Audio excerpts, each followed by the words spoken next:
Ce que je vais vous dire peut paraître étrange, mais il y a une fatigue qui ne vient pas du corps, une lassitude silencieuse qui ne se repose jamais, même après une nuit complète. Elle ne crie pas, elle pèse. Et peut-être que vous la connaissez. C'est celle qui vous surprend lorsque tout semble aller bien. Vous avez un travail, des responsabilités, parfois même des gens autour de vous. Et pourtant, à l'intérieur, une voix discrète murmure que vous passez à côté de votre vie. Cette sensation d'être à moitié là, comme si vous existiez dans un film où vous n'avez pas écrit le scénario. Alors vous continuez, vous accomplissez, vous souriez, mais quelque chose en vous observe, impassible, ce personnage que vous jouez pour tenir. Un jour, dans le silence d'une pause ou au bord d'un sommeil difficile, cette voix devient plus insistante. Elle vous pose une question brutale. Pourquoi est-ce que je vis ainsi? Cette question, vous ne pouvez plus l'ignorer. Ce n'est pas une crise, c'est un réveil. C'est l'instant précis où l'âme commence à taper contre les murs que vous avez construits autour d'elle. Et ce n'est pas la dépression qui frappe, c'est la vérité. Une vérité inconfortable, mais vivante. Elle ne vous dit pas que vous êtes brisé, elle vous dit que vous êtes absent. Certains essaient d'étouffer cette voix avec des distractions, d'autres avec des médicaments, d'autres encore avec un agenda surchargé. Mais cela ne fait que différer l'inévitable. Car plus vous ignorez cette voix, plus elle s'enracine dans votre corps. Elle se glisse dans vos insomnies, vos douleurs sans cause, vos soupirs sans explication. Le monde autour de vous pousse à continuer, à performer, à garder le cap. Mais à l'intérieur, vous savez que quelque chose d'essentiel a été perdu. Ce manque, ce vide, ce trou que vous ressentez n'est pas une faiblesse. C'est une absence, celle de vous-même, de votre vérité, de votre voix. Il y a une part de vous qui sait que vous avez trahi vos propres élans, que vous vivez selon un modèle qui ne vous ressemble pas. Et elle attend. Elle attend que vous osiez arrêter la course. Elle attend que vous écoutiez, que vous descendiez du manège. Pas pour fuir le monde, mais pour enfin vous retrouver. Parce que vivre sans soi, ce n'est pas vivre, c'est se survivre. Et peut-être, si vous êtes encore là, si vous écoutez, si quelque chose en vous résonne, c'est que ce moment est le vôtre. Pas pour comprendre tout d'un coup, mais pour entendre enfin ce murmure. Celui qui ne vous accuse pas, celui qui vous appelle. Il y a des vérités que personne ne vous dit, pas parce qu'elles sont secrètes, mais parce qu'elles dérangent, parce qu'elles demandent qu'on se regarde vraiment, sans filtre, sans excuse. Parmi elles, il y en a une qui fait trembler les fondations. Vous avez été programmé pour ne pas vous écouter. Depuis l'enfance, on vous a appris à obéir, à vous adapter, à plaire. On vous a expliqué ce qu'il fallait faire pour être quelqu'un de bien. Mais rarement on vous a demandé « Qu'est-ce que tu ressens? Qu'est-ce que tu veux vraiment ?» C'est comme si tout avait été construit pour vous éloigner de vous-même. À l'école, on vous a évalué sur des cases. Dans votre famille, on a peut-être récompensé votre conformité. Plus tard, la société vous a tendu un contrat silencieux. Abandonnez ce que vous êtes. On vous donnera un rôle à jouer. Et la majorité d'entre nous a accepté. Par peur, par besoin d'amour, par instinct de survie.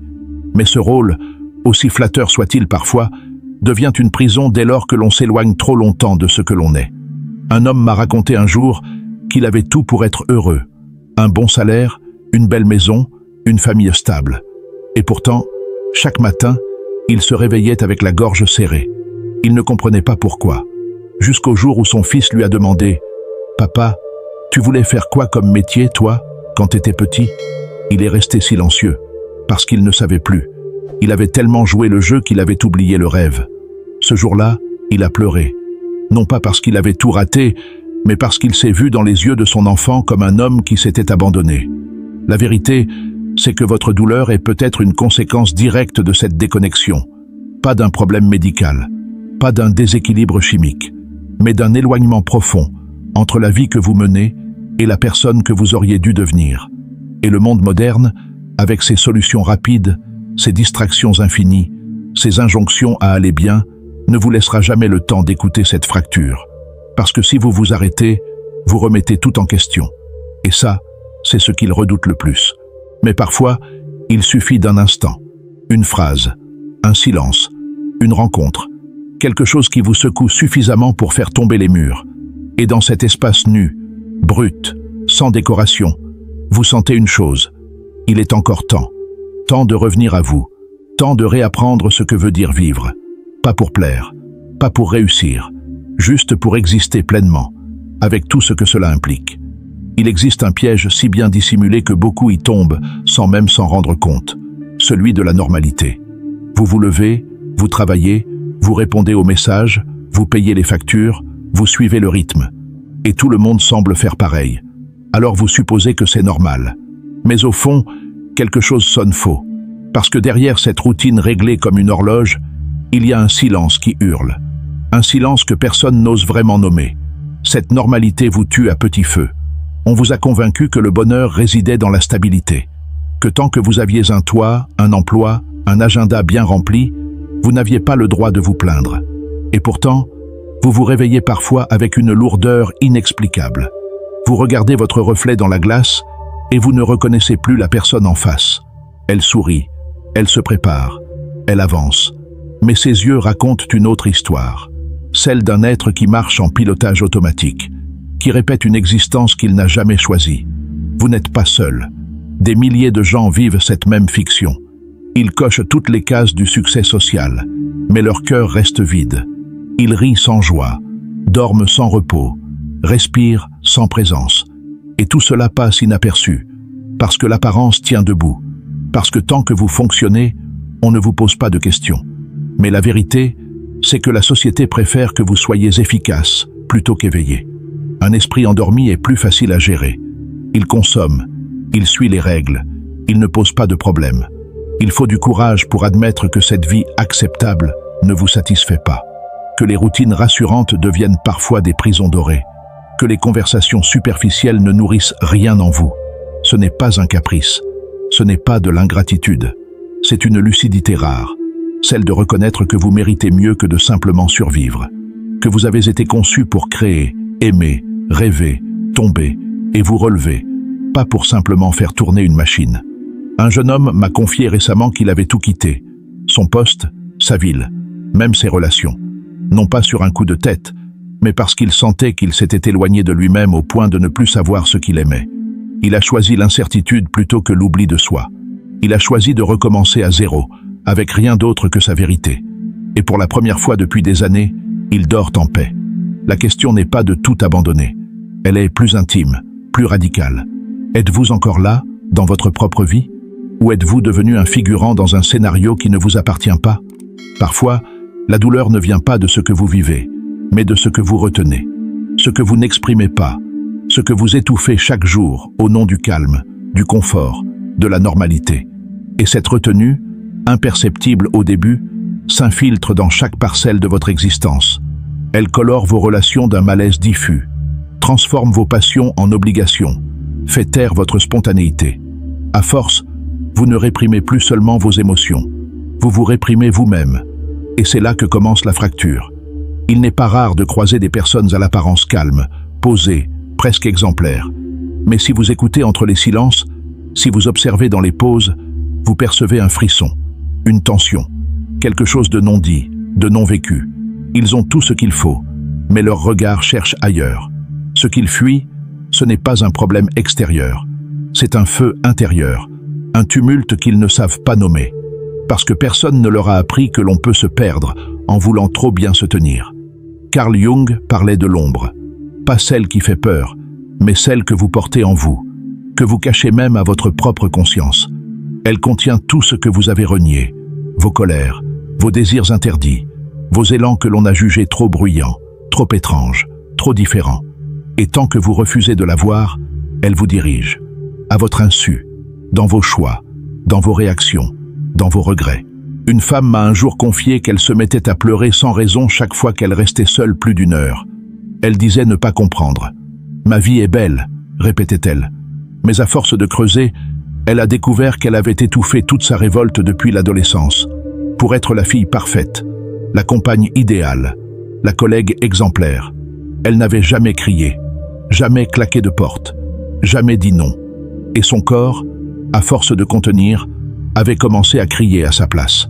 Vous n'avez pas besoin d'exploser pour exister, mais vous avez besoin de vous rencontrer, entier.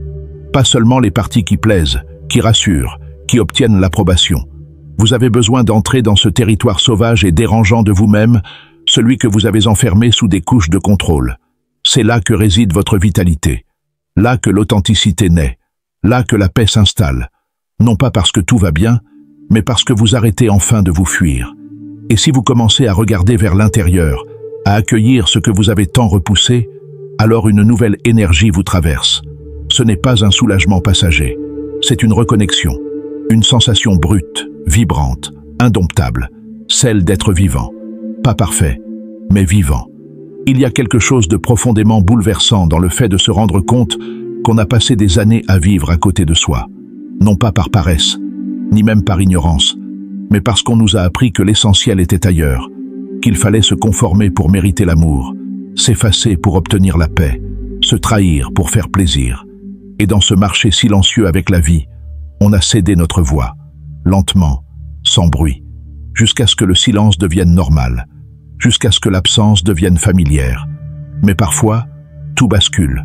Une rupture, une perte, une fatigue extrême, un événement si brutal ou si étrange qu'il fait s'écrouler toutes les apparences. Vous vous retrouvez seul, dépouillé, face à vous-même. Et pour la première fois, le décor ne suffit plus. Ni les objectifs, ni les gens, ni les routines.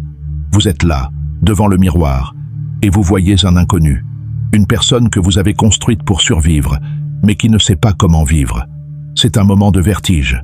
Un vide tellement pur qu'il en devient sacré. Parce que c'est le point de départ. Jung appelait cela le début de l'individuation. Ce n'est pas une crise, c'est une naissance. Mais elle demande un deuil, celui de l'ancien vous, celui du personnage socialement acceptable, fonctionnel, poli, mais déconnecté. Ce deuil est douloureux. Il dérange votre entourage. Il remet en question vos décisions passées. Il vous pousse à douter de tout. Et pourtant, il est nécessaire.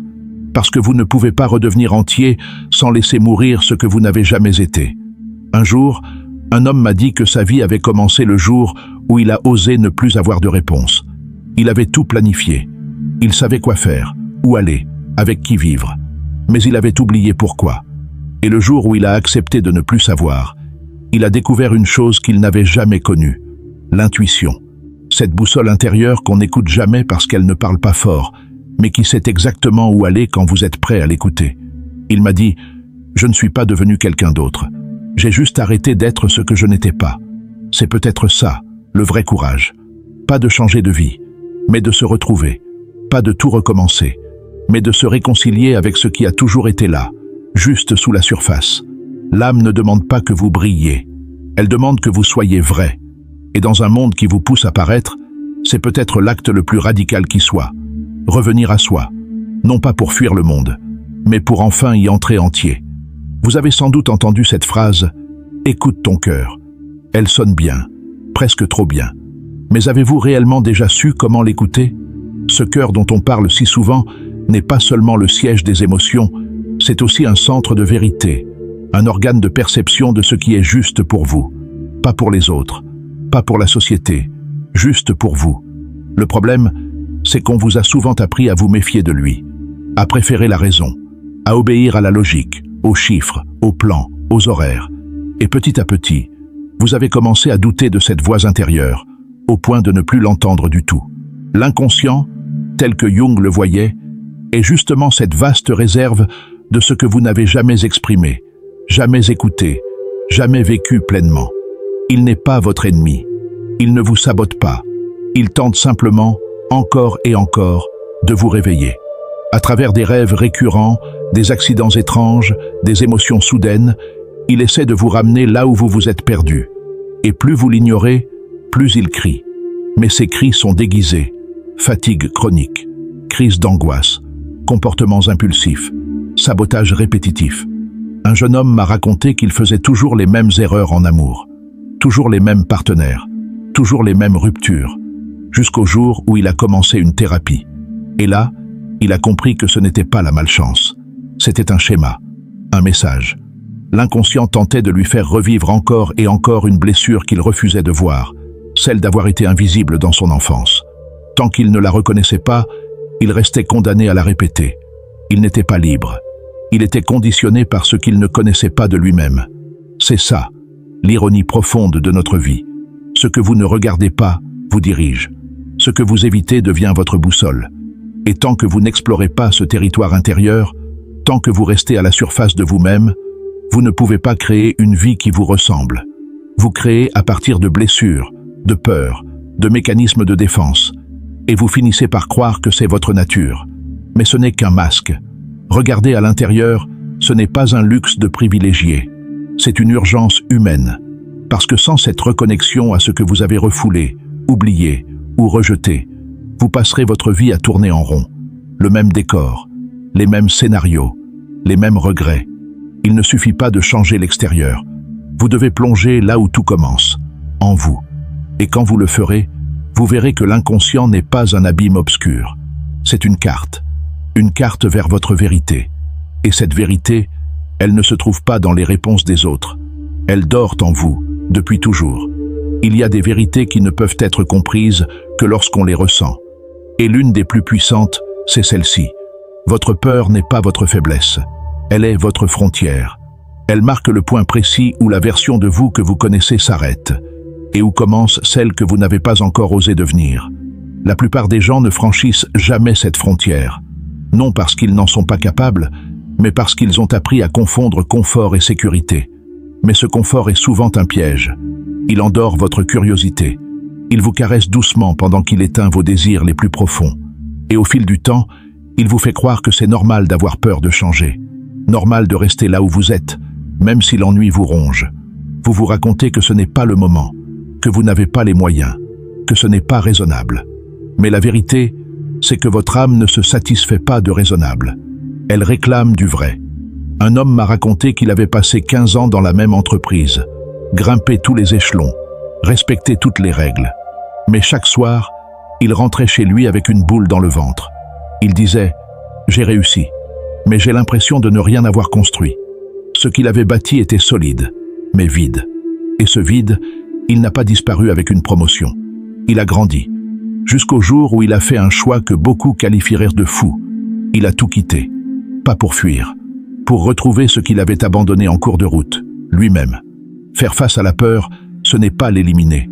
C'est l'inviter à s'asseoir avec vous et lui demander « De quoi me protèges-tu » Parce qu'en réalité, la peur vous protège d'un bouleversement. Mais ce bouleversement est parfois nécessaire. Il ne détruit pas ce que vous êtes. Il détruit ce qui vous empêche de l'être pleinement. Et cela demande une honnêteté rare, un regard sans défense sur ce que vous avez construit, et le courage de tout remettre en question. Vous n'avez pas besoin de tout renverser d'un seul coup. Vous avez besoin d'un premier pas, un geste minuscule mais vrai, une parole que vous n'avez jamais osé dire, un silence que vous avez toujours comblé, un choix que vous repoussez depuis trop longtemps. Ce n'est pas la taille du changement qui compte, c'est la sincérité du mouvement. Ce que vous ressentez au fond de vous, ce frisson, cette tension, cette impatience, ce n'est pas un caprice, c'est un appel à cesser d'exister en demi-teinte, à cesser de composer avec ce qui vous éteint. Et peut-être que la plus grande peur que vous avez, ce n'est pas d'échouer, c'est de réussir, et de découvrir que ce que vous poursuiviez n'était pas ce que vous vouliez vraiment. Il y a un moment, parfois fugace, où tout devient trop silencieux. Un moment où les voix extérieures s'effacent, où les obligations s'arrêtent, et où vous vous retrouvez seul avec vous-même. Et dans ce face-à-face, il n'y a plus de distraction, plus de faux semblants, plus de rôle à jouer. Juste vous, et cette question qui ne demande ni logique ni preuve. Est-ce que je vis vraiment? Ce n'est pas une question philosophique, c'est une question viscérale, parce qu'elle ne se contente pas de demander ce que vous faites de votre temps, mais ce que vous faites de vous-même. Et si vous êtes honnête, peut-être réaliserez-vous que vous êtes passé à côté de votre propre vie tout en la vivant. Vous avez été présent dans les photos, dans les événements, dans les conversations, mais intérieurement, absent. Une silhouette polie qui traverse les jours sans les habiter. L'absence de sens n'est pas un luxe de penseur. C'est une épidémie silencieuse. Elle se cache dans la fatigue qui ne s'explique pas, dans le vide au milieu du succès, dans l'indifférence soudaine aux choses que vous aimiez autrefois. Ce n'est pas que vous êtes brisé, c'est que vous êtes déconnecté. Et cette déconnexion, Jung l'appelait une perte de l'âme, une façon d'errer dans une existence qui ne reflète plus vos élans profonds. Un adolescent, brillant mais renfermé, m'a un jour confié qu'il ne comprenait pas pourquoi il n'arrivait pas à se projeter dans l'avenir. Il avait les capacités, les opportunités, mais aucune envie. Rien ne l'appelait. Il disait « J'ai l'impression de ne pas être né pour ce monde ». Ce n'était pas une crise d'adolescence. C'était une lucidité précoce. Il avait déjà perçu que les chemins proposés n'étaient pas les siens. Et tant qu'il ne trouverait pas un but enraciné dans sa propre vérité, aucun diplôme, aucun métier, aucune réussite ne comblerait le vide. Beaucoup de gens vivent ainsi, connectés à tout sauf à eux-mêmes. Ils savent ce qui est tendance, ce qui est urgent, ce qu'il faut faire pour réussir. Mais ils ont oublié ce qu'ils aiment, ce qui les touche, ce qui les réveille. Et à force, ils deviennent des experts en adaptation, mais étrangers à leur propre souffle. Le sens, contrairement à ce qu'on croit, n'est pas quelque chose qu'on trouve à l'extérieur. Ce n'est pas un poste, ni une mission divine. C'est un alignement, un accord entre ce que vous ressentez et ce que vous vivez. Quand ce que vous faites commence à refléter ce que vous êtes. Et cela ne se force pas. Cela se découvre, lentement, au fil des tentatives, des échecs, des silences. Et parfois, il suffit de s'arrêter. Pas longtemps. Juste assez pour entendre ce qui remue à l'intérieur. Parce que là, dans ce remuement, se trouve peut-être le début d'une direction. Pas encore un but, mais un premier pas vers quelque chose qui vous ressemble. Parfois, la plus grande résistance ne vient pas de ce que nous devons affronter dehors, mais de ce que nous refusons en nous-mêmes. Cette bataille intime est invisible, mais elle décide du cours de notre vie. On parle souvent de peur, mais ce n'est pas juste la peur qui bloque. C'est l'habitude de rester dans un espace confortable, même si ce confort est un mensonge. L'âme sait que ce refuge est une prison déguisée, mais elle est silencieuse, laissant la raison diriger à sa place. Pourtant, la transformation ne se produit jamais dans ce lieu figé. Elle exige un saut dans l'inconnu, un abandon du contrôle minutieux que l'on croit nécessaire pour survivre. Ce saut, il est terrifiant, parce qu'il ouvre la porte à tout ce qu'on a longtemps enfoui, nos blessures, nos doutes, nos parts d'ombre. Mais c'est précisément là, dans ce chaos intérieur, que réside la graine du renouveau. L'inconscient, souvent mal compris, ne cherche pas à nous piéger, mais à nous libérer. Il parle un langage symbolique, un chant muet qui appelle à la réconciliation. Apprendre à écouter ce murmure, c'est commencer à s'aligner avec sa propre vérité profonde, au-delà des masques et des attentes. Le véritable courage, ce n'est pas d'affronter le monde en criant plus fort, mais de descendre en soi avec honnêteté, même quand cela fait mal. Cette démarche transforme la peur en allié, non en ennemi. La peur devient alors une boussole, indiquant les zones qui demandent à être vues, accueillies, intégrées. C'est dans ce travail intérieur que l'on découvre la puissance de l'individuation, non pas une fin, mais un chemin continu, où l'on devient progressivement ce que l'on est vraiment, et non ce que l'on a été contraint d'être. Choisir cette voie, c'est refuser la superficialité d'une vie dictée par les normes et les faux semblants. C'est se réveiller à soi-même, dans un monde qui nous presse souvent d'endormir cette voix intérieure. Ce choix demande du courage, une force qu'on ne soupçonnait pas, car il exige de se libérer des chaînes invisibles qui nous maintiennent captifs. Mais il offre en retour une liberté authentique, celle de vivre pleinement, avec ses contradictions, ses blessures et ses éclats. Ce passage, loin d'être un simple moment, est un basculement. Il n'y a pas de retour possible vers l'ancien sommeil sans un sentiment de perte profonde. Mais ce que l'on gagne est immense. La capacité d'habiter son existence avec une présence renouvelée, une écoute attentive et une paix qui ne dépend plus des circonstances extérieures. La vie consciente devient alors un acte de rébellion contre tout ce qui nivelle l'âme. Un engagement à accueillir chaque jour comme une page blanche à écrire avec sincérité.